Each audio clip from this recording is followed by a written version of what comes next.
is what it's about. It's been interesting seeing this play out, because I thought that when Fury and Wilder fought, and they fought to a draw, I seriously, in the last 3 weeks, the dynamics have changed so much. I thought, oh, Joshua's on the outside looking in now. He seemed like he was in the driver's seat. Now these guys are obviously going to rematch, and Joshua's going to have to take another fight. He might be waiting for a while. And next thing you know, it looks like now Wilder's on the outside looking in without a deal, and Fury's got the money. But the thing that I find surprising is Fury's come out and say, I gave away my whole purse. I'm not about money. I'm about legacy. But then to sign that deal, like, I get why Arum and ESPN wanted, but I don't understand why Fury, for his own legacy, if in fact he has all the money he'll ever need, which he probably does, why wouldn't he want the fight? And again, I get the business side of it, but it's just frustrating for the fans, myself included, because he does want money. Yeah, Don't tell anyone. Clearly, he does want money. Clearly. I mean, it's one thing to give out a beautiful soundbite at a press conference. Yeah. And I'm not knocking the guy. I like the guy. I do too. I like him. But I'm just in Reelsville here. That's all. Well, actions speak louder than words. You can say all you want, but the actions are saying, I want the money. I don't want this fight. But at the end of the day, he also wants to have the ability to take care of his family, as whatever, and have the things that he wants to have in life. And hey, listen, I always say it. I'll say it again. Anyone who gets in that ring for a living, you can't make enough money. For me, I don't begrudge anyone. You can get it. If you can get it, get it. Yep. You can get, I'm not arguing that he shouldn't get it, but it's frustrating. I get that it. We're not going to get to see what seemingly everyone, you wanted to change. You wanted to change. I'll tell you how it changes. Let's forget about all this banter back and forth about, I wish it was this way. It's not this way. Forget all that. That's, again, Reelsville. You know how it changes? Make boxing the UFC. Get Dana White. It's not happening, but he's a dictator. Yeah. You know what? Dictators usually are not good. But sometimes, in some places, they can be useful. With the UFC and the building of that product, the development, the building, the growing of that franchise, and boy, did it grow, was because they had a dictator. Because the dictator could make all the rules.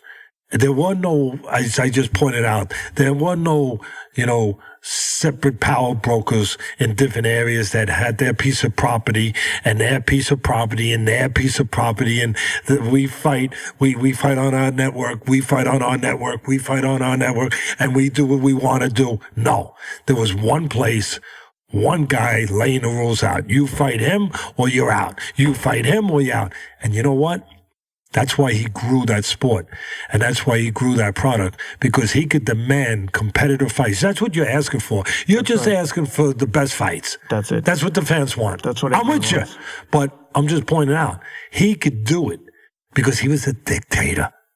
He could go and say, you're fighting him, and you're fighting him, and you're fighting him, and that's it. And he was able to do that.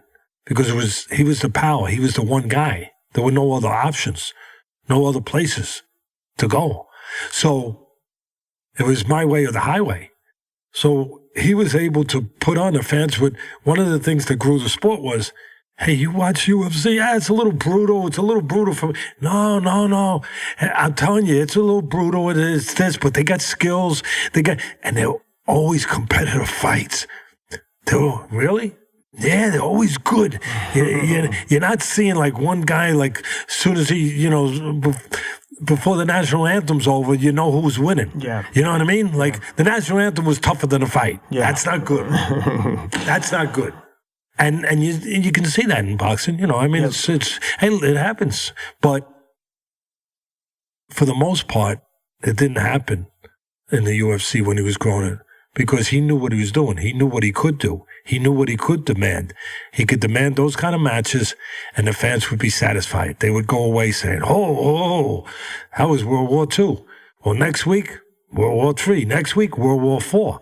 Because you knew what you were going to get. Yeah. And he could do that. And unless you have that, you ain't going to have it in boxing. But unless you have that, you ain't having Nirvana. that we're talking about here. And boxing is the one sport that doesn't have a dictator. I'm gonna soften it. They don't have a czar. They don't have a national commission. All the other sports do. The NFL, the NFL, you get a lot of competitive games. You get your blowouts, don't get me wrong, but you get a lot of competitive games and you have parity for the most part. If it gets out of whack, boom, there's a rule put in place to get parity. Why? Because it's a commission that makes sure. Why? For the survival and the benefit of the sport. The sport. And that's what Dana White was about. It was, he was part of it. Don't get me wrong. He benefited. But it was about the survival and the benefit and the growing of the sport. Not one guy. Not just one set of fighters. And in the NFL, it's about the survival and the growth and the development of the sport. That's why they're going to London. They're going around the world, globalizing their sport. But they knew that if it was just about a couple of owners having the best teams, if they didn't make those rules where it demanded parity, with putting salary caps and doing whatever they had to do, luxury tax, whatever, baseball, whatever, if they didn't do that, New England would win every year. They don't win every year, by the way. I know you're a rabid maniac New England fan, but they don't. They don't. Now they're even trying to frame Bob Kraft. Well, let's not get into that right now. Okay, okay. So you go, and in football, like I said, you have a commission. So his job is to make sure the whole sport grows, not just Robert Kraft. Now, otherwise it would be about Jerry Jones and Robert Kraft. It would be, about the most powerful, richest guys. But no, it's not, because there's rules put in place.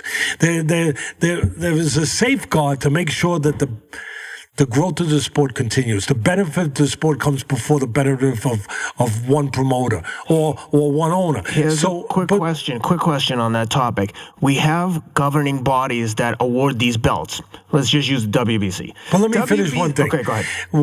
What I'm saying is, like, we talk about like a fighter can avoid a fighter. Yeah. All right. In the NFL, perfect example. Most people haven't thought about it this way, but Brady, as good as they are, right?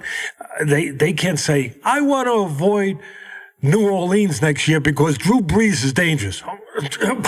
Actually, the tougher you play him, the more likely you're going to get that matchup. But you can't avoid him.